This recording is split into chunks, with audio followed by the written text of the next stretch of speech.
Business ആവശ്യങ്ങൾക്കായിട്ട് export cargo അയക്കുമ്പോൾ ശ്രദ്ധിക്കേണ്ട കാര്യങ്ങൾ. സാധാരണയായി ഒരു കൊറിയർ വിദേശ രാജ്യത്തേക്ക് അയക്കുമ്പോൾ വേണ്ട ഡോക്യുമെൻ്റ് എന്ന് പറഞ്ഞാൽ ആധാർ കാർഡ് ആൻഡ് ഇൻവോയ്സ് ആണ്. അതേസമയം നമ്മളൊരു ഇൻ്റർനാഷണൽ ട്രേഡ് പുറത്തുള്ള ഒരു കമ്പനിയോ വ്യക്തിയുമായിട്ടോ ഇൻ്റർനാഷണൽ ട്രേഡാണ് നടത്തുന്നതെങ്കിൽ തീർച്ചയായും ആ ഫണ്ട് നമ്മുടെ അക്കൗണ്ടിലേക്കാണ് വരിക. ഗവൺമെൻറ്റിന് മുമ്പാകെ നമ്മളത് വാലിഡേറ്റ് ചെയ്യേണ്ടതുണ്ട്. അതിനായി നമ്മൾ എക്സ്പോർട്ടായിട്ടാണ് നമ്മൾ കാർഗോ അയക്കേണ്ടത്. എക്സ്പോർട്ട് കാർഗോ അയക്കുമ്പോൾ മിനിമം ഒരു കമ്പനി രജിസ്റ്റേർഡ് കമ്പനി മുഖാന്തരമാണ് നമുക്ക് അയക്കാൻ സാധിക്കുക. GST രജിസ്ട്രേഷൻ വേണം, ഇമ്പോർട്ട് ആൻഡ് എക്സ്പോർട്ട് ലൈസൻസ് എടുത്തിരിക്കണം, കറണ്ട് അക്കൗണ്ട് വേണം, കറണ്ട് അക്കൗണ്ട് മുഖാന്തരം AD കോഡും നമ്മൾ കരസ്ഥമാക്കേണ്ടതുണ്ട്.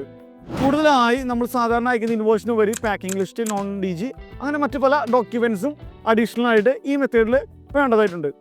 ഈ മെത്തേഡിൽ അയക്കുമ്പോൾ മാത്രമാണ് നമുക്ക് പുറമേൽ നിന്ന് വരുന്ന ഫണ്ടിനെ ഗവൺമെൻറ്റിന് മുമ്പാകെ വാലിഡേറ്റ് ചെയ്യാൻ സാധിക്കുകയുള്ളൂ. ത്രൂ കസ്റ്റംസ് ചാനൽ വഴിയാണ് നമ്മൾ ഇത് അയക്കുന്നത്. നിങ്ങളിൽ പലരും നിങ്ങളുടെ പ്രൊഡക്ട്സ് വിദേശ രാജ്യങ്ങളിലുള്ള പല കസ്റ്റമേഴ്സുമായി സംസാരിച്ച് വെച്ചിട്ടുണ്ടാവും ഫോർ സെല്ലിംഗ്.